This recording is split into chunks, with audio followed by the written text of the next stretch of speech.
मुसाफिर किस्त नंबर 36 नूरपुर की खूनी जंग से महफूज निकल आने के बावजूद अभी तक मेरा दिल बड़ी तेजी से धड़क रहा था। मुझे अंदाजा था कि 2-4 मील का फासला तय करने के बाद पिया कहीं रुककर मेरा इंतजार करेगा, इसलिए मैं इर्द गिर्द देखता हुआ आगे बढ़ता गया। मेरी सारी तगोदो इसी अंदाज पर उस्तवार थी कि पिया मेरे घर वालों को लेकर नूरपुर से निकलने में कामयाब हो गया होगा। मेरी सांस घटने लगी जब इस खौफनाक सोच ने दिमाग में बसेरा किया कि अगर ऐसा न हुआ तो, अगर पिया उजलत में भागा हो और वो किसी को भी साथ न ले जा सका हो, या वो किसी भी वजह से चाचा और चाची को कमरे से निकालने में कामयाब न हो सका हो, तो इसके आगे सोचने समझने की तमाम सलाहियतें ख़त्म हो गई और जहन ने काम करना छोड़ दिया। मैंने अपना माथा स्टीयरिंग व्हील पर मारा, फिर सर झटक कर इस होलनाक सोच से छुटकारा पाना चाहा, मगर कामयाबी न हुई। इसी लम्हे मुझे यूँ महसूस हुआ जैसे किसी मुझे पुकारा हो। मैंने फ़ौरन ब्रेक लगाए। इस वीराने में मुझे कौन आवाज़ दे सकता था? हैरानी से सर बाहर निकालकर अक़ब में देखने लगा। इतने दबीज़ अंधेरे में क्या नज़र आना था? एक मरतबा फिर आवाज़ सुनाई दी, शहरयार। मेरे कान बजे नहीं थे। मैंने पिया की आवाज़ पहचान ली। बिजली की सूरत से दरवाज़ा खोला और पीछे भाग खड़ा हुआ। कोई 30 गज के फासले पर, जहाँ मेरे अंदाजे के मुताबिक पिया को मौजूद होना चाहिए था, पहुंचकर रुक गया। कोई भी दिखाई नहीं दिया। मेरे दाएं हाथ पर कमाद की फसल लहला रही थी। चंद कदमों की दूरी पर स्कूल की इमारत अंधेरे का हिस्सा बनी खड़ी थी। मैंने पिया की आवाज़ पहचानने में कोई गलती नहीं की थी। वो कहीं छुपा हुआ था। मैंने हल्की सी आवाज़ दी, पिया जी। कोई जवाब मौसूल नहीं हुआ तो मैंने पहले से बुलंद आवाज़ में पुकारा। जवाब नहीं मिला, मगर कमाद में मखसूस सरसराहट हुई। कोई वहाँ मौजूद था। मैंने फिर पुकारा। इसी असना में एक होला बरामद हुआ और तीर की तरह मेरी जानिब बढ़ा। वो पिया था। करीब पहुंचकर बोला, शुक्र है तुम्हें जिंदा देख रहा हूँ, वरना मैं तो समझा था कि तुम्हारी बत्ती गुल हो गई है। मैंने जल्दी से कहा, तुम यहाँ कैसे? गाड़ी कहाँ है? वो बोला, गाड़ी को मैंने तो स्कूल के करीब छुपा रखा है। अपने कपड़े झाड़ते हुए बोला, मगर तुम यहाँ क्यों छुपे थे? मैं कुछ वक्त गुजरने का इंतज़ार कर रहा था ताकि लोग अपने घरों को वापस चले जाएं, तो तुम दोनों को तलाश करने के लिए दोबारा नूरपुर जाऊंगा। फिर मुझे यूँ महसूस हुआ जैसे कोई गाड़ी इसी जानिब आ रही हो। वो मुझे पकड़कर स्कूल की जानिब बढ़ते हुए बोला। मैं जल्दी से कमाद में छुप गया। मैंने सोचा था, अगर ये तुम हुए तो रोक लूँगा, तुम न हुए तो छुपा रहूँगा। फिर तुम्हें कैसे पता चला कि गाड़ी में मैं हूँ? मैंने पूछा। मेरे लिए हैरत की बात थी, क्योंकि मैंने लैंड क्रूज़र की रूफ लाइट तक ऑफ कर रखी थी। गाड़ी की हेडलाइट्स भी ऑफ थी, कोई इंडिकेटर भी ऑन नहीं था। फिर इसने मुझे कैसे पहचान लिया? यह मुअम्मा इसी ने हल किया। मैंने आवाज़ दी थी, तुमने सुन ली, उतर आए। कोई और होता तो गाड़ी न रोकता और आगे गुजर जाता। तो वाकई बहुत ज़ीरक और मामला फहम इंसान था। इस दौरान हम दोनों अपनी गाड़ी के करीब पहुंच गए, जिसे इसने स्कूल की दीवार के साथ बेर के घने और कंग कामत दरख्त के अक़ब में खड़ा कर रखा था। वो बोला, हेडलाइट्स के बगैर इतने अंधेरे में गाड़ी चलाना मौत को दावत देने के मुतरादिफ होता है। ये रास्ते मेरे देखे वाले हैं, अजबर हैं। मैंने कहा, बाकी लोग कहाँ हैं? वो चौंक कर रुक गया, तासुब से बोला, बाकी लोग? फिर अपना जुमला अधूरा छोड़कर नफ़ी में सर हिलाने लगा। मेरी ऊपर की सांस ऊपर और नीचे की नीचे रह गई। पिया किसी को भी निकाल लाने में कामयाब नहीं हुआ था। मैं फटी फटी आंखों से देखने लगा, जो बजाते खुद अंधेरे का हिस्सा मालूम होता था। पिया ने मुझे दोनों शानों से थाम कर अपनी छाती से लगा लिया और हम दर्दाना लहजे में बोला, मैं तुम्हारे दुख से आशना हूँ, मगर ऊपर वाला जैसे बिन मांगे देता है, वैसे बिन पूछे वापस ले लेता है। यही सच्चाई है जिसे बहादुर लोग हौसले के साथ कबूल कर लेते हैं। बेसाख्ता मेरे लबों से निकला, या अल्लाह रहम रहम। मुझे अपने अदा के अल्फाज भी नाशना से लगे। वो बोला, तुम्हें तफसीली रिपोर्ट बाद में दूंगा, अब हमें यहाँ से फौरी तौर पर निकलना है, वरना हम बुरी तरह फंस जाएंगे। चलो। वो मेरा कंधा थपथपाकर ड्राइविंग सीट पर बैठ गया। मैंने शिकस्त खुदा अंदाज में गेट खोला और सर झटक कर सीट पर बैठ गया। इसने फौरन इंजन स्टार्ट किया और बेर की ओर से गाड़ी निकालकर सड़क पर ले आया। चंद लम्हों में इसने लैंड क्रूजर के पीछे ब्रेक लगा और बोला, तुम इस गाड़ी को रोड साइड कर दो। मैं जब गाड़ी निकाल लूँ तो इसे ऐसी पोजीशन में खड़ी कर देना कि रोड ब्लॉक हो जाए। हरी अब। मैं खाली उस ज़हनी की कैफियत में ट्रूपर से उतरा और लैंड क्रूजर की तरफ बढ़ा। जी चाह रहा था कि इसी वक्त लौट जाऊं और नूरपुर के दोनों खानजादों को खाक में मिला दूं और सभी बुलंदोबाला हवेलियों को जलाकर खाकस्तर कर दूं। फिर सरदार हैदर खान का सत्यानाश करने के लिए बलोचनगर में इसके महल में पहुंच जाऊं। उस जालिम ने मेरा हंसता भंसता घर उजाड़ कर मेरे सीने में कभी न बुझने वाली आग भर दी थी। मैं जो ही लैंड क्रूजर की ड्राइविंग सीट पर बैठा, जहन में एक झमाका सा हुआ। आंखों में उतरी हुई नमी और धुंध की गहराई उतर गई। मुझे याद है कि गाड़ी में मेरी चचाजाद बहनें और खाला जिंदा सलामत हालत में मौजूद थे, जिन्हें मैं यकलख्त भूल गया था। मैंने गाड़ी को स्टार्ट किया और कच्ची रोड पर साइड पर उतार दिया। हाथ बढ़ाकर सीलिंग लाइट ऑन की और पलटकर फरजाना और शबाना को देखा। दिल धक से रह गया। दोनों सीट पर मौजूद नहीं थी। मैं आंखें फाड़े सीट पर पड़े हुए पेपर रोल को देखने लगा। मैं चीते की सी फुर्ती से गाड़ी से उतरा और घूमकर अगली साइड गेट तक आया। वो खुला हुआ था। मैंने एक तवील सांस ली और गाड़ी की तरफ पीठ करके तहद्दे निगाह फैली हुई कुमाद की ऊंची फसल को देखने लगा। वो यकीनन मेरी अदम मौजूदगी में होश में आ गई थी। चूंकि इन्हें इल्म नहीं था कि वो मेरी तहवील में थी, इसलिए मौका से फ़ायदा उठाकर गाड़ी से निकल गई थी। इन्हें फसल में ही कहीं छुपा होना चाहिए था। मैंने धीमी आवाज़ में दोनों को नाम लेकर पुकारा। मुझे यकीन था कि वो मेरी आवाज़ पहचान कर बाहर आ जाएंगी। इन तक मेरी आवाज़ नहीं पहुंची तो मैं बतदरीज अपनी आवाज़ बुलंद करके आवाज़ें देने लगा। इसी असना में पिया भी ट्रूपर से उतरकर मेरे पास आन खड़ा हुआ था। फिर मेरा अंदाज़ा दुरुस्त साबित हुआ। मेरी आवाज़ पहचान ली गई। तभी शानू की आवाज़ रात के पुरस्कूत फिजा में उभरी, भाई। इसकी आवाज़ से अंदाज़ा हुआ कि वो खेत में काफ़ी अंदर तक घुस गई थी। मैंने फिर आवाज़ जो कहा, हाँ मैं शहरयार हूँ, जल्दी से फरू को लेकर बाहर आ जाओ, वक्त बहुत कम है। तो 200 फीट के फासले पर खेत में ससराहट हुई। मैंने इत्मीनान की सांस ली। पिया ताज्जुब से बोला कि ये तुम्हारी बहनें हैं? मैंने कहा हाँ। वो हरामजादे इन्हें घर से उठाकर गाड़ी में डाल चुके थे। वो बोला, खाला काम आ गया। इसका लेजा बड़ा स्पार्ट था। मैंने जल्दी से कहा, नहीं, वो गाड़ी के पिछले हिस्से में पड़ा है, उठाकर ट्रूपर में डाल दो। उसने सवाल जवाब में एक पल ज़ाया किए बगैर लैंड क्रूजर का बैकडोर खोला और माहिराना अंदाज में खाले को बाहर निकालकर कंधे पर डाल लिया। जो इसे ट्रूपर का बैकडोर खोला, फरजाना और शबाना खेत से बरामद हुई। करीब आकर दीवानावार मुझसे लिपट गई और सिसकने लगी। दोनों मौजू का पूछ रही थी। मेरे पास इनके सवाल का जवाब नहीं था। इन्हें बमुश्किल खुद से अलहदा किया, जल्दी से ट्रूपर में बैठने का हुक्म दिया और तलाशी की गैर से लैंड क्रूजर में आ गया।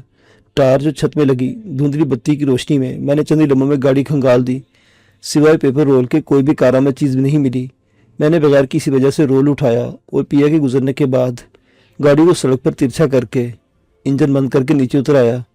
अपनी गाड़ी में मुश्किल घुसा ही था कि मेरे कानों में पुलिस के हूटर के माध्यम से आवाज़ सुनाई दी। पुलिस की नफरी अब नूरपुर में पहुंची थी। जब चिड़िया खेत को चूक कर उड़ चुकी थी, मैंने पिया को हाथ का इशारा किया। इसने झटके से गाड़ी आगे बढ़ा दी। हमें जल्द अज जल्द यहाँ से निकलना था, वगरना नूरपुर वाले पुलिस को बता देते कि मैं इस जानिब रवाना हुआ हूँ और वो अपनी गाड़ियों का रुख इसी जानिब कर लेते। इसने हेडलाइट्स ऑन कर ली। मैंने छत वाली बत्ती रोशन की और गर्दन मोड़कर चचाजाद बहनों को देखा। खुशी की एक तवाना लहर मेरे तन बदन में दौड़ गई। इन दोनों की झोली में मौजू लेटा हुआ था, जिसे वो दीवानावार चूम रही थी और होश में लाने की कोशिश कर रही थी। मैंने इस्तेजाब अमेज लहजे में पिया से कहा, इसे तुम उठा लाए थे? वो बोला, हाँ। तो क्या वहीं छोड़ा था?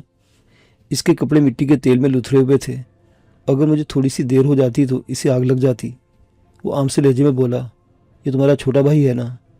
मैंने इस बात में सर हिलाया और फिर गर्दन मोड़कर तीनों को एक नज़र देखा। कुछ देर पहले जब मैं ट्रूपर में बैठा था तो मैंने पीछे मुड़कर देखने की जहमत नहीं की थी, वगरना मौजू नज़र आ जाता।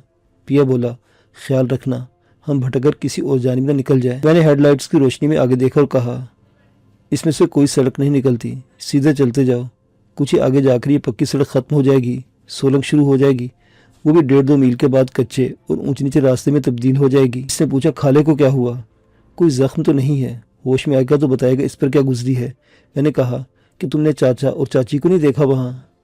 वो बोला, देखा था, मगर आज दिल की दुनिया ज़ेरो ज़बर होने का दिन क़यामत ढा रहा था। धड़कते दिल से पूछा, क्या मगर क्या हुआ? ने तासुब से सर हिलाया। बैक मिरर में लड़कियों को देखा। वो बदस्तूर मौजू की तरह मुतवज्जो थी। धीरे से बोला, उन हरामजादों ने बांध कर ऊपर नीचे रखी हुई चारपाई पर लिहाफों के नीचे फेंक दिया था। इन्हें तलाश करने में कुछ देर हो गई। जब उन तक पहुंचा, वो दोनों जिंदगी की बाजी हार चुके थे। मैंने कमरे से बाहर निकालना चाहता था कि एक हरामजादे ने लाइटर जला दिया। मैं धोखे में मारा गया। मैंने इसे मुर्दा समझ लिया था। उस खबीस इंसान की ज़िंदगी की कोई प्लीद रमक अभी बाकी थी। फिर मेरे लबों से लरजता, फिर मैं बमुश्किल आग से बचकर बाहर निकला। आग तो ऐसे भड़की थी जैसे कोई बम फटा हो। मैंने दौड़कर दूसरे कमरे देखे, कोई नज़र न आया। सेन में पड़े बच्चे को उठाकर घर से निकल आया। इसी वक्त मस्जिद में ऐलान होने लगा। मैं अगर कुछ देर वहाँ रुकता तो लोग मुझे घेरे में लेकर मार देते। मैं फटी फटी आंखों से उसे देखने लगा।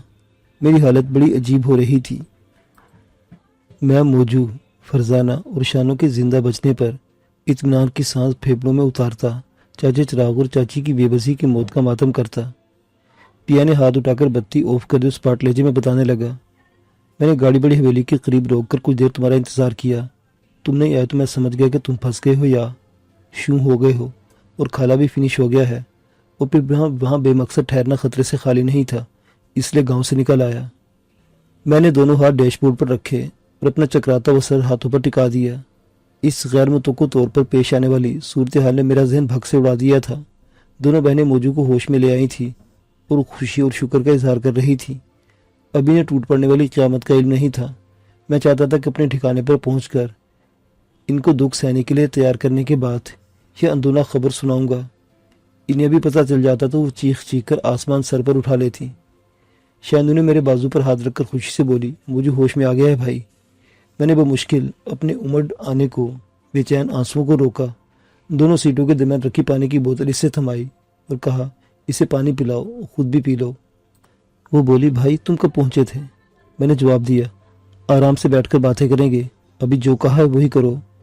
फरजाना ने पूछा, अम्मी अब्बा किधर हैं? नज़र नहीं आ रहे, क्या घर में है? हाँ। मैं इस दौरान खुद पर काबू पाने में कदरे कामयाब हो चुका था। ठीक तो है ना? हाँ वो ठीक है, इन्हें भी कल ले आऊँगा। कहाँ? क्या हम? शारू बेचैनी से बोली, क्या हम घर के बजाय किसी और जगह जा रहे हैं? यही समझ लो, यहाँ रहना अब मुनासिब नहीं रहा। मैंने जवाब दिया, हम कहाँ जा रहे हैं भाई? कुछ तो बताओ, मेरा दिल घबरा रहा है। मेरे घर। मैंने कहा, तुम्हें घबराने की ज़रूरत नहीं, मैं जो हूँ। तुम हमें कहीं लेकर ना जाओ, वापस नूरपुर पहुँचा दो, अम्मी अब्बा के पास। यहाँ हम सब की जानों को खतरा लाहिक है। फरजाना बोली, भाई ये कौन लोग थे? हमारी जान को क्यों खतरा है? हमारी तो किसी से दुश्मनी भी नहीं। मुझे इल्म नहीं था कि वो किन हालात से गुजरी थी। इन्हें हालात की नज़ाकत का किस हद तक इल्म था, इसलिए इन्हें कुछ बताने से पहले इन वाक़यात के बारे में जानना ज़रूरी था जो इनकी आंखों के सामने वकूफ़ पज़ीर हो चुके थे। मुमकिन था कि उन्होंने कुछ देखा ही ना हो और नींद के आलम में ही बेहोश कर दी गई हूँ। कहा तो है आराम से बैठकर बातें करेंगे। मैंने ज़रा सख्त लहजा इख्तियार किया। पिया ने अंग्रेज़ी में कहा, तुम इन्हें रास्ते में नहीं बताओगे? इनके बाबा मर चुके हैं, वरना हमारे लिए बहुत मुश्किलात पैदा हो जाएंगी। मैंने कहा, फिक्र ना करो, मैं समझता हूँ। पक्की सड़क ख़त्म हो गई थी। सोलंग की ऊनी ऊंची ईंटों पर गाड़ी उछलने कूदने लगी तो पिया ने रफ्तार कम कर दी। थोड़ी देर के बाद सोलंग भी ख़त्म हो गई और गाड़ी को बड़े जंप लगने लगे। फसलों और सेमज़दा खाली रकबों के दरमियान इस सड़क पर दिन में खासी चहल पहल होती थी। रात को इलाका लंबी तान कर सोता था। कहीं कहीं कुत्तों, गीदड़ों और भीड़ियों की आवाज़ें सुनाई देती थी। मैंने गाड़ी में लगी हुई डिजिटल वॉच पर टाइम देखा, चौंक गया। हमने 2 बजे सरदार अंसर के डेरे पर पहुंचना था। 3:15 बज चुके थे। भुट्टापुर और मुजफ्फरगढ़ का चक्कर काटकर बसीरा तक पहुंचने में मजीद 1 घंटे का सफ़र हाइल था। तब तक सुबह की सफेदी नमूदार होने की वजह से हमारे लिए नई उलझने सर उठाने लगेंगी। मैंने अपने खदशात का इजहार दबे लफ्ज़ों में पिया से किया। वो सोच में पड़ गया, तो क्यों ना हम बसीरा जाने की बजाय मुल्तान का रुख करें? मैंने कहा, बात तो एक ही है, सुबह हो जाएगी। वो जहरीले अंदाज में मुस्कुराए बोला, सुबह तो होकर ही रहती है प्यारे। हम ऐसा करते हैं कि बजाय मुजफ्फरगढ़ शहर में से गुजरने के शॉर्टकट रास्ता इख्तियार करके मुल्तान चले जाते हैं। हम 1 घंटे से भी कम वक्त में मंजिल पर पहुंच जाएंगे। क्या तुमने वो गुलगोश्त वाली कोठी देख रखी है? नहीं, मगर मीरू शाह ने इसका पता समझा दिया था। अगर ज़रूरत पड़ी तो मुल्तान पहुंचकर इससे फ़ोन पर राब्ता कर लूँगा, वो बोला। इसने अपना मोबाइल फ़ोन निकाला, बटन दबाकर स्क्रीन रोशन की, फिर नफ़ी में सर हिलाकर बोला, यहाँ भी सिग्नल नहीं है। दुनिया चांद पर पहुंच गई है और हमारे यहाँ अभी तक मोबाइल का नेटवर्क मुकम्मल नहीं हुआ। हम इस दौरान लाल पीर वाला रेलवे का कच्चा फाटक अबूर कर चुके थे। ये बस नाम का फाटक मशहूर था, अमली तौर पर यहाँ फाटक नहीं था। बस रेडियो और कारों वगैरह के लिए अज खुद रेलवे लाइन क्रॉस करने की जगह बना दी गई थी। मैंने एक दोराहे पर इसे दाएं हाथ टर्न लेने का कहा। यह रास्ता कोटला लगारी के मुकाम पर जाकर मेन रोड पर चढ़ता था। चूँकि लालपिन मोटर की करीबी पुलिस की चौकी बनी हुई थी, इसलिए मैंने मुनासिब जाना कि पुलिस की मुमकिन चेकिंग के नतीजे में होने वाली ताखीर से बचने के लिए निस्बतन लंबा रास्ता ले लिया जाए। ये रास्ता मेन रोड तक कच्चा और नाहमवार था। एक बड़े जंप पर गाड़ी के अकबी हिस्से से खाले की कराह बरामद हुई। मैंने पीछे मुड़कर देखा। दोनों लड़के और मौजू आंखें मूंदे बैठे थे। वो यकीनन सोए हुए नहीं थे, मगर मेरी मौजूदगी में खुद को महफूज तस्वुर करते हुए अपनी अपनी सोचों में गुम थे। खाले की दूसरी किराह निस्बतन बुलंद थी। लड़कियां चौंक कर अकब में देखने लगी। شانو نے گھبرا کر پوچھا بھائی یہ پیچھے کون لیٹا ہے؟ میں نے کہا خالہ ہے، بیچارہ گر گیا تھا۔ پیا نے گاڑی روک کر کہا شہریان تم پیچھے چلے جاؤ اور خالے کو سنبھالو۔ میں عقبی حصے میں آ گیا۔ یہاں چھوٹی چھوٹی 2 سیٹیں موجود تھیں۔ میں نے ایک پر بیٹھ کر بیک ڈور بند کر دیا۔ گاڑی چل پڑی تو میں خالے کی طرف متوجہ ہوا۔ وہ ابھی تک پوری طرح ہوش میں نہیں آیا تھا، مگر اس کے منہ سے مسلسل کراہیں نکل رہی تھی۔ میں نے اس کی نبض دیکھی، نبض خاصی سست تھی مگر خطرے کی بات نہیں تھی۔ اسے تھوڑا ہلایا جلایا، آوازیں دی اور چہرہ تھپ تھپا کر ہوش میں لانے کی کوشش کی۔ شانو نے مجھے پانی والی بوتل تھما دی۔ میں نے چلو میں پانی لے کر اس کے منہ پر چند چھینٹے مارے تو اس نے جھرجھری لی اور آنکھیں کھول دی۔ خالو ذہنی کسی کیفیت میں مجھے گھورتا رہا، پھر پہچان کر بولا شہرے میں کہاں ہوں؟ میں نے کہا اپنی ٹروپر میں ہو، اور کہاں ہونا چاہیے تھا، اٹھو سیٹ پر بیٹھو۔ اس نے اٹھنے کی کوشش کی مگر اس کے حلق سے دردناک کراہ نکل گئی۔ وہ بولا نہیں شہرے میں نہیں اٹھ سکتا۔ کیوں کیا ہوا تجھے؟ میں متفکر ہوا، کوئی چوٹ لگی ہے کیا؟ اس نے تکلیف کی شدت سے آنکھیں بند کر لی، بولنا چاہا مگر کچھ نہیں کہا۔ میں نے سہارا دے کر اٹھانے کی کوشش کی تو اس نے زوردار انداز میں سر ادھر ادھر پٹخا، بولا نہیں شہرے مجھے مت ہلاؤ، درد ہوتا ہے، جب کم ہو گیا تب خود اٹھ بیٹھوں گا۔ میں نے اسے بااحتیاط دیکھا، کوئی زخم دکھائی نہیں دیا تو تعجب سے پوچھا کہاں درد ہوتا ہے؟ وہ نقاہت سے بولا می کو چھوڑ ڈسا بہنا کو گھینا ہے۔ اس کا اشارہ فرزانہ اور شانوں کی طرف تھا۔ میں نے کہا تم ان کا فکر نہ کرو، وہ ہمارے ساتھ ہیں، وہ بالکل ٹھیک ہیں۔ موجود باقی سب لوگ بھی اللہ کی فضل سے زندہ سلامت ہیں۔ اس نے سر اٹھایا، میری آنکھوں میں جھانکا، پھر آہستگی سے نفی میں سر ہلا کر خاموش ہو گیا۔ وہ نہ جانے کیا سمجھا تھا۔ میں سر جھکا خاموش بیٹھا، اس کے سنبھلنے کا انتظار کرتا رہا۔ پھر اس نے نہایت دقت کے ساتھ پہلو بدلا، ہاتھ پاؤں ہلائے اور گھسٹ کر فرش پر بیٹھ گیا۔ اس دوران اس کے حلق سے متواتر کراہیں خارج ہوتی رہی۔ بولا کم بختوں نے مار مار کر میرا بھرکس نکال دیا تھا۔ میں نے کہا میں تمہاری چیخ سنی تھی، ساتھ میں فائر کی آواز بھی سنائی دی تھی، سمجھا شاید تمہیں گولی لگ گئی ہے۔ اس نے میرے ہاتھ سے پانی کی بوتل پکڑ کر منہ سے لگائی، کچھ پانی حلق میں کچھ منہ سے باہر بہہ نکلا۔ اس نے چند گھونٹ لی اور بوتل کا ڈھکن بند کرتے بولا ہاں میں ان کے سروں پر پہنچ چکا تھا۔ جب ان کی نظر میں آیا تب قریب میں کوئی آڑ لینے یا چھپنے کی جگہ نہیں تھی۔ ایک آدمی نے گن سیدھی کر مجھے فائر کر دیا۔ شکر ہو کہ گولی میری کان کے قریب سے گزری، میں بچ گیا۔ یہ کان، اس نے بے اختیار اپنے دائیں کان کو چھوا، سسکی لیے بولا کان جل گیا ہے شاید، کان جل گیا ہے شاید۔ میں نے زوردار چیخ ماری، زمین پر گرا اور تڑپنے لگا، پھر ساکت ہو کر ان کے قریب آنے کا انتظار کرنے لگا۔ وہ قریب نہیں آئے۔ میں چونکہ زیادہ دیر بھی اس حالت میں پڑا نہیں رہ سکتا تھا، اس لیے اٹھ کر ان کی طرف بڑھا۔ ایک جیپ کے قریب موجود تھا، دوسرا غائب تھا۔ میں نے اس پر حملہ کر دیا۔ میں اس پر حاوی تھا مگر اس کا ساتھی بھی کہیں سے نکل آیا۔ بولنا اس کے لیے محال ہو رہا تھا، تبھی رک رک کر لمبی لمبی سانسیں لینے لگا۔ کچھ توقف کے بعد بولا میں نے 2 لڑکیوں کو گاڑی میں دیکھ لیا تھا، وہ لڑائی میں کوئی غلطی نہیں کی تھی مگر اس کا داؤ چل گیا۔ اس نے گن کا بٹ پوری قوت سے میرے سر میں دے مارا۔ میں چکرا کر گرا تو پھر دونوں نے مجھے اٹھنے نہیں دیے۔ اب کیا بتاؤں، کیا کیا کہاں کہاں مارا ان مردودوں نے۔ ہوش میں آیا تو تجھے اپنے سامنے پایا۔ اس نے کوشش کی کہ اٹھ کر سیٹ پر بیٹھ جائے مگر کامیاب نہ ہو پایا اور فرش پر ہی بیٹھ گیا۔ پیا نے کہا اگر خالہ بہتر حالت میں ہے تو فرنٹ سیٹ پر آ جاؤ۔ میں نے اسے بتایا کہ خالہ بیٹھا ہوا ہے اور خطرے سے باہر ہے، اس روک دی۔ میں پھر فرنٹ سیٹ پر چلا گیا۔ اس نے پوچھا کوئی فائر شار تو نہیں لگا اسے؟ میں نے بتایا نہیں، بلکہ زخم بھی نہیں، ہڈیاں بھی سلامت ہے، البتہ میرے بازو میں جلن ہو رہی ہے، ایک گولی چھو کر گزری تھی۔ کوٹلہ لغاری کے قریب سے ہم مین روڈ پر چڑھے۔ یہ سڑک دائیں جانب مظفر گڑھ اور بائیں جانب محمود کوٹ کو جاتی تھی۔ اس سڑک پر بہت بڑا تھرمل پاور اسٹیشن موجود تھا جو تمام علاقے کو بجلی بنا کر سپلائی کرتا تھا۔ محمود کوٹ میں آئل ڈپو تھا جس کی وجہ سے دن رات بڑے بڑے آئل ٹینکر سینکڑوں کی تعداد میں نہ صرف تھرمل اسٹیشن کے اطراف میں موجود رہا کرتے تھے بلکہ دن رات آئل ٹینکروں کی مکمل طور پر اس سڑک پر اجارہ داری قائم رہتی تھی۔ یہ سڑک ریلوے پھاٹک کے قریب سے جھنگ روڈ پر جا چڑھتی تھی۔ جو ہی پیا جی نے مظفر گڑھ میں داخل ہونے کے بعد پھاٹک اور جھنگ روڈ کو دیکھا تو جھٹ سے پوچھا کہ ہمیں ملتان جانا ہے۔ میں نے کہا تم بہتر سمجھتے ہو، ہمارا مشن مکمل ہو چکا ہے۔ میں نے آزردہ لہجے میں کہا ہاں، تو پھر ہمیں بصیرہ جا کر ایک دن چھپے رہنے کا کوئی فائدہ نہیں ہوگا۔ اس نے کہا اور جھنگ روڈ پر چڑھتے ہی بائیں جانب گاڑی موڑ۔ میں نے تشویش انداز میں جھٹ سے کہا یہ ہم کہاں جا رہے ہیں؟ یہ سڑک ملتان نہیں، جھنگ اور میاں والی کی طرف جاتی ہے۔ اس سڑک پر کافی زیادہ ٹریفک رمادواں تھی۔ اپنی توجہ کراسنگ موڑ پر مرکوز رکھتے بولا میں جانتا ہوں، اب مجھے تمہاری رہنمائی کی ضرورت نہیں ہے۔ میں خاموش ہو گیا۔ ट्रूपर के अंदर की फजा अजीब सोगवार थी। सभी अपनी अपनी दुनियाओं में सिमटे हुए थे। दोनों लड़के मौजू और खाला सभी खामोश थे। पियाजी खानपुर मोड़ से जंग रोड पर कोई 1 किलोमीटर तक गया, फिर दायां निकलती हुई लिंक रोड पर उतर गया। मैं इस तरफ कभी नहीं आया था। लिंक रोड पर मोड़ काटते हुए बड़ी मुहारत से ड्राइविंग कर रहा था। कुछ देर बाद वो लिंक रोड से उतरकर दरिया सिपर बंद पर चढ़ गया। बंद के ऊपर बनी हुई नापुख्ता सड़क में जाबजा खड्डे बने हुए थे, जिनकी वजह से गाड़ी बुरी तरह उछल रही थी। मैंने बेजारी से कहा, ये तो बड़ा गंदा रास्ता चुना है तुमने पिया जी, पसलियाँ बजने लगी अब तो। इसने कहा, शहर में इस वक्त 2-3 जगहों पर पुलिस ने नाका लगा रखा है। हो सकता है जो कुरैशी के थाने से शहर में वायरलेस फिर हमारी आमद की खबर नशर कर दी गई हो। वैसे भी शहर से निकलते निकलते पौन घंटा लग जाता है। अब हम 15-20 मिनट में चनाब के पुल के करीब जा निकलेंगे। हेडलाइट के साथ दिल भी अथल पत्थल हो रहा था। चंद किलोमीटर का फासला तय करने के बाद वो दरिया बंद से उतरकर एक और खस्ता हाल लिंक रोड पर चढ़ गया। इसने दुरुस्त कहा था।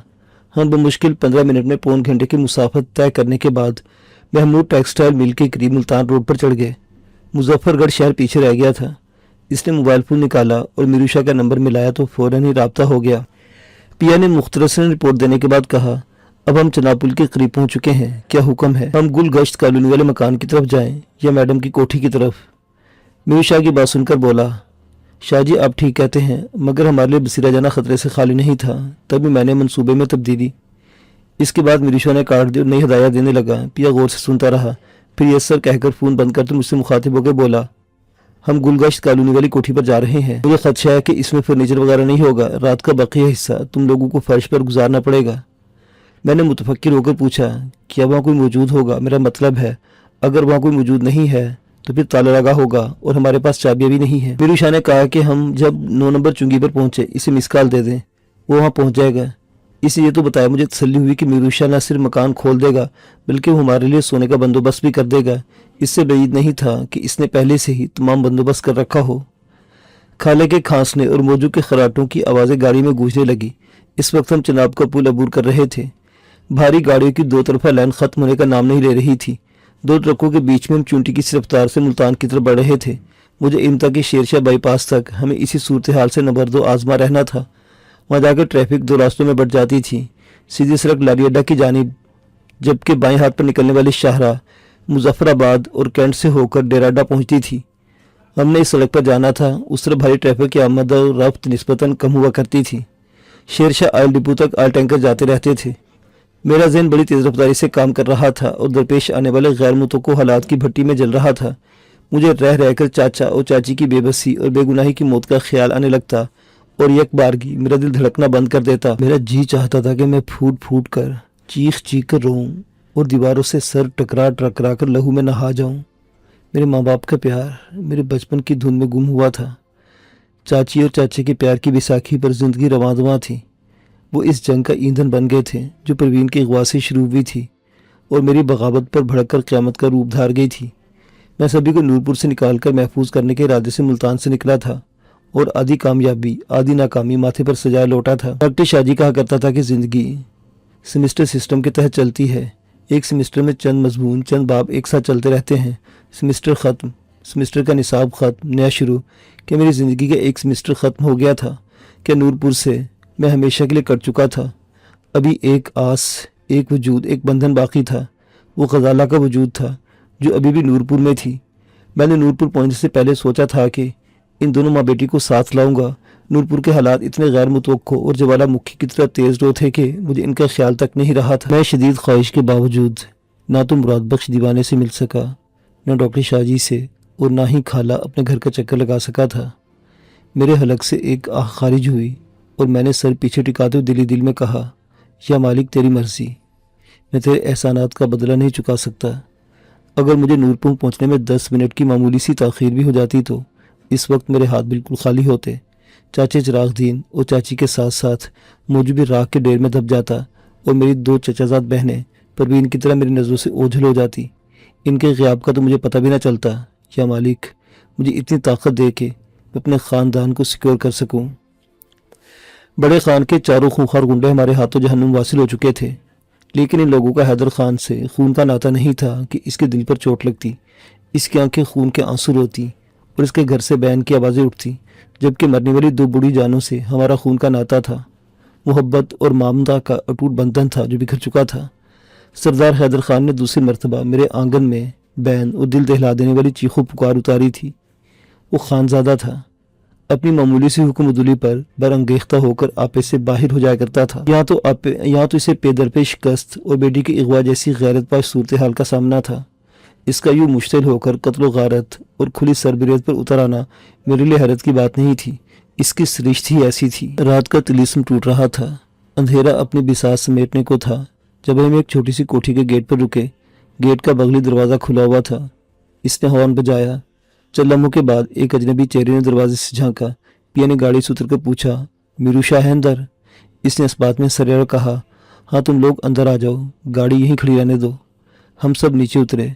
میں نے سوئے موجو کو اٹھایا جبکہ پیا نے کھالے کو سہارا دے کر چلایا اور ہم سب اندر داخل ہو گئے۔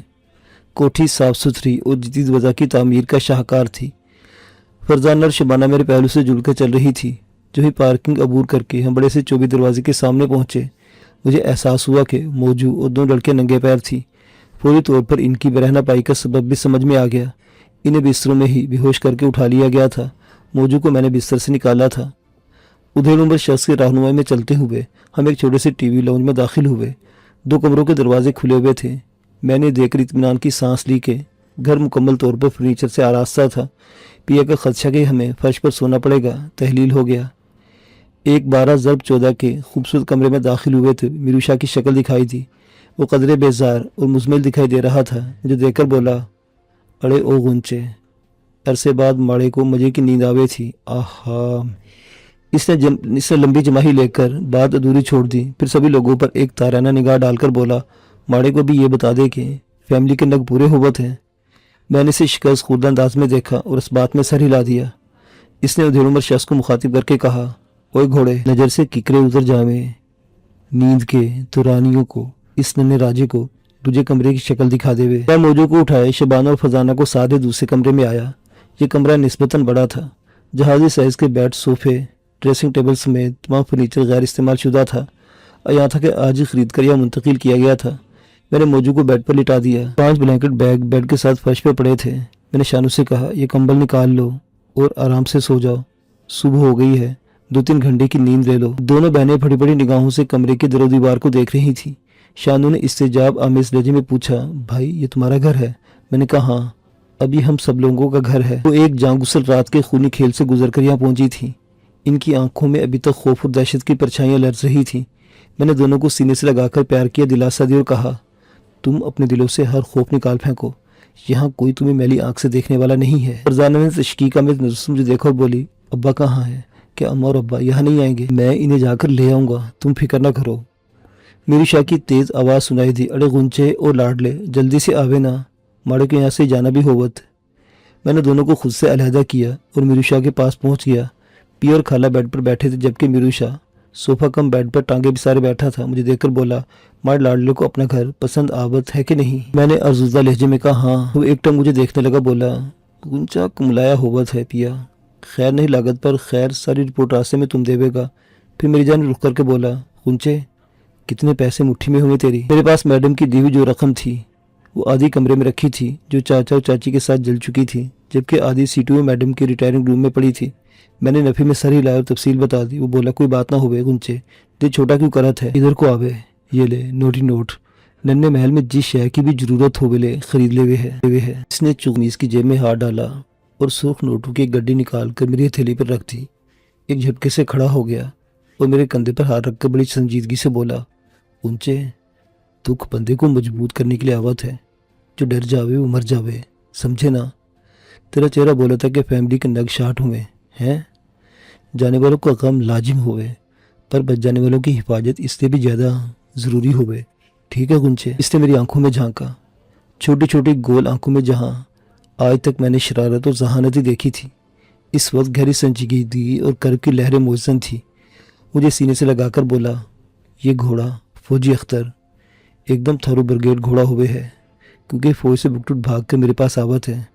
اب یہ ماڑے گنچے کا نوکر بھی ہے، اس گھر کا راکھا بھی۔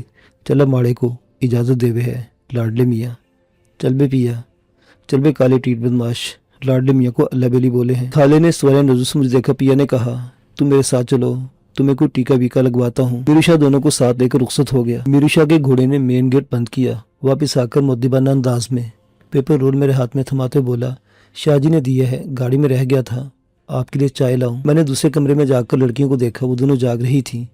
मैंने दरवाजे में खड़े होकर फौजी अख्तर उप घोड़े को चाय के 3 कप और बिस्किट लाने का हुक्म दिया और पेपर रोल अलमारी में रखकर बेड पर सराफ गंदा बैठ गया। फौजी ने 10 मिनट बाद चाय और बिस्किट ला थमाए और कहा, क्या अब मैं जाऊँ? मैंने पूछा, कहाँ जाओगे इस वक्त? वो बोला, मेरा कमरा ऊपर है, आप आराम करें, जब नाश्ता करना हो मुझे बुला लीजिएगा। मैंने इसे जाने की इजाज़त दे दी। इसके जाने के बाद हम तीनों बातें करने लगे। मैं ख्वाबिदा मौजदीन उर्फ मौजू के सुनहरे बालों में उंगलियां फेरते हुए चाय पीता रहा और इनकी बातों के गोलमोल जवाब देता रहा। वो दोनों मेरा घर देखकर हैरान थी। उन्होंने सरदार बख्त खान की कोठी के उजले उजले कमरे देखे थे, सरदार हयात खान की हवेली देखी थी, मगर उन्होंने कभी ख्वाब में भी ऐसे साफ सुथरे कमरों पर मुश्तमिल अपना घर नहीं देखा था। चाय पी लेने के बाद मैंने इन्हें सो जाने का हुक्म दिया और इस कमरे में आ गया जिसमें कुछ देर पहले मीरूशाह बैठा हुआ था। कमरे का दरवाज़ा बंद किया, बेड तक आया और दोनों बाहें पूरी वसअत में खोलकर औंधे मुँह गिर गया। मेरा दिल ज़ब्त के मरहलों से नंबर 2 आजमाई की पादाश में फटने को आ गया था। शानो और फरदाना की मौजूदगी में बहने वाला मेरा एक आंसू दुख की सारी दास्तान को अया कर सकता था। मैं अपनी बेबसी पर फूट फूट कर रोना चाहता था और तन्हाई पाते ही मुझे खुद पर इख्तियार न रहा और दिल खोल कर रोया, इतना जितना ज़िंदगी भर नहीं रोया था। अपना गुबारे दिल अच्छी तरह निकाल देना चाहता था और इस कोशिश में काफ़ी हद तक कामयाब रहा। काफ़ी देर गुजर गई मगर आंसू थमने का नाम ना ले रहे थे। फिर ऐसे ही वक्त जब मैं दीवारों से टकरे मारना चाहता था, मुझ पर कुदरत मेहरबान हो गई और नींद की देवी ने मुझे अपनी आगोश में ले लिया। खुदा मालूम ये नींद थी, नकाहत या बेहोशी, मुझे ज़िंदा रखने का तवाना सबब बन गई, वरना मेरे दिल खून के आंसू रोने में पिघलने लगा था। मुझे शानू ने 3 बजे के करीब हिला जुलाकर जगाया। इसे काफ़ी हद तक बेहतर हालत में देखकर मेरे दिल को घोंसा लगा। मुझे इल्म था कि मैं जो ही इन्हें नूरपुर में खेले जाने वाली होलनाक जंग और इसके भयानक इंजाम के बारे में बताऊंगा, इनका तमाम तर संभलाव रेत की दीवार साबित होगा। मैंने तीनों को गुस्ल करने का हुक्म दिया। फौजी अख्तर करीबी होटल से खाना खरीद लाया था। हमने सैर होकर खाना खाया और फिर घूम फिर कर घर का जायज़ा लिया। ऐसे में फौजी अख्तर ने हाथ में नोट पैड और पेंसिल पकड़ ली और ज़रूरी सामान की ख़रीदारी की फहरिस्त मुरत्तिब करने लगा। शान और फरजाना ने इस काम में हमारी मुआवनत की। ये 4 मरला अराजी पर मुश्तमिल छोटा सा मगर जदीद तर्ज तामीर का मॉडल बंगला था। इसमें नीचे एक ड्राइंग रूम, 2 बेडरूम, छोटा सा किचन और 8 ज़रब 10 का टीवी लॉन्च बना हुआ था। सभी कमरे अटैच बाथ थे। रेलिंग वाली 4 फीट चौड़ी सीढ़ियाँ भी दिखाई दे रही थी। ऊपर 2 कमरे और एक निस्बतन चौड़ा किचन बना हुआ था। एक कमरे में फौजी अख्तर रहाइश पजीर था जबकि दूसरा खाली था। इसने फहरिस्त में अपना मतलूबा सामान भी शामिल कर लिया था। मेरे इस्तफसार पर इसने बताया कि मुरत्तिबा लिस्ट के मुताबिक सामान की खरीदारी पर कमो बेश 30,000 रुपये खर्च हो जाएंगे। मैंने इसे मीरूशाह से रब्ता करने को कहा तो इसने अपने मोबाइल फ़ोन पर इसे कॉल की। रिसीव होने पर इसने मोतिबाना लहजे में मीरूशाह से मुझे अटेंड करने को कहा और फ़ोन मुझे थमा दिया। मैंने हेलो कहा तो मीरूशाह की आवाज़ सुनाई दी, हमारे लाडले क्या बात हुए? मैंने इसे अपनी परेशानी से आगाह किया। बोला, अरे फोकट में फिक्रमंद होवत है, चुटकी जो मामला ख़त्म होवत, बस अभी पिया तेरे पास पहुंच जावत है, रोकड़ा भी और जो चीज़ें खरीदो लूटो। ये हमारी मैडम के सोने सोने हाथों का मैल होवत है कि सोना चांदी ना होवत। इसकी बर्क रफ्तार जुबान चल पड़ी थी। वहाँ भी गुंचे, एक मोबाइल फ़ोन और 2-4 नंबर भी खरीद ले हुए, समझे? मैंने कहा ठीक है, मैं पिया का इंतज़ार कर रहा हूँ। इसने फ़ोन बंद कर दिया। मैंने फौजी अख्तर को मुखातिब किया, किचन का सामान भी फहरिस्त में शामिल कर लिया है ना? इसने इस बात में सर हिलाया और अपनी मुरतब करदा फहरिस्त को बगौर पढ़ने लगा। मुबादा कोई शय कम ना हो। 4 बजे पिया पहुँच गया। वो चाइना ट्रक लेकर आया था। इस किस्म की मिनी ट्रक को हम देहातियों ने ये नाम दे रखा था। यह हाइलक्स डाले से कुछ ही बड़ा था। शक्ल जापानियों की ट्रकों जैसी थी। जो मैन्युफैक्चरर्स ने इसे चाइना टेक्नोलॉजी का शाहकार कहकर मुतारिफ कराया था, इसलिए यार लोगों ने इसका नाम ही चाइना ट्रक रख छोड़ा था। मैं और फौजी अख्तर मिनी ट्रक के कैबिन में पिया के साथ बैठ के हमारी शॉपिंग का आगाज़ हुसैन आगाही रोड से होना था। जब हम 8 बजे के लगभग लौटे तो मिनी ट्रक आधा भरा हुआ था। इस सामान को उतारना और घर में सेट करना बजाते खुद एक अहम काम था जिसके सरंजाम दही में 11 बज गए। खाना हस्बे साबिक होटल से मंगवाया, खाया और सोने के लिए लेट गए। मेरी दानिश में अब यह मकान भरे पूरे और मुकम्मल घर की शक्ल इख्तियार कर चुका था। میں موجود دونوں لڑکیوں کی ضرورت کا تمام سامان بھی خرید لایا تھا۔ چونکہ میڈم کھلے دل کی مالک تھی اور اس کا قائم مقام میروشا بھی کسی طور پر کم نہیں تھا، اس سے 30-40 ہزار روپے کی شاپنگ پھیل کر 70-72 ہزار تک پہنچ گئی تھی۔ پیا کے پاس ابھی بھی تگڑی رقم موجود تھی۔ میروشا مجھے 10,000 روپے دے کر گیا تھا، وہ ابھی تک بالکل محفوظ تھے۔ 12 کے قریب جب مجھے یقین ہو گیا کہ موجو اور دونوں لڑکیاں سو گئی ہیں، میں نے فوجی اختر سے میروشا کی کیے ہوئے نمبر پر اپنے نئے خرید کردہ موبائل فون سے رابطہ کیا۔ میروشا کی اکتائی آواز سنائی دی، ابے کون ہوا تھا اس سمت؟ کہ دنیا کو جگانے پر قدرت ہے تیری، ڈیوٹی لگا چھوڑا تھا۔ میں نے کہا میں شہریار بول رہا ہوں، کچھ باتیں کرنا تھی اس لیے تکلیف دی۔ اس کی بیزاری ہوا ہوگی بولا، تو یوں بولے ہیں کہ تم میروشا کے لاڈلے ہوت، کیا بات ہو گئی ہے؟ میں نے کہا پیا نے مشن کی رپورٹ دے دی ہے۔ ہاں تو پھر اب کیا کرنا ہے؟ میں نے کہا میری بہن ابھی تک نہیں ملی، نورپور کے حالات کی بھی کچھ خبر نہیں، کیونکہ میں وہاں کسی آدمی سے نہ مل سکا ہوں اور نہ ہی اس کے رابطے کی کوئی سبیل نکال پایا ہوں۔ وہ بولا ابھی تیرے کو سکون سے سو جانا ہوت، ماڑا کوئی کرندہ کل نورپور جاوے گا اور خبر شبر لے کر آوے گا، کل شام کو مل بیٹھک کرت اور آگے کی پلاننگ کرت ہے ہم۔ اب ماڑا لاڈلا ماڑا گنچا لمبی تان کر سو جاوے۔ اس نے مجھے پچکارا اور فون بند کر دیا۔ میں نے کچھ دیر سوچا، پھر پیا سے رابطہ کیا، وہ بھی جاگ رہا تھا۔ اس نے کچھ باتیں کی، پھر خالے کو فون تھما دیا۔ میں نے پوچھا خالے طبیعت کیسی ہے؟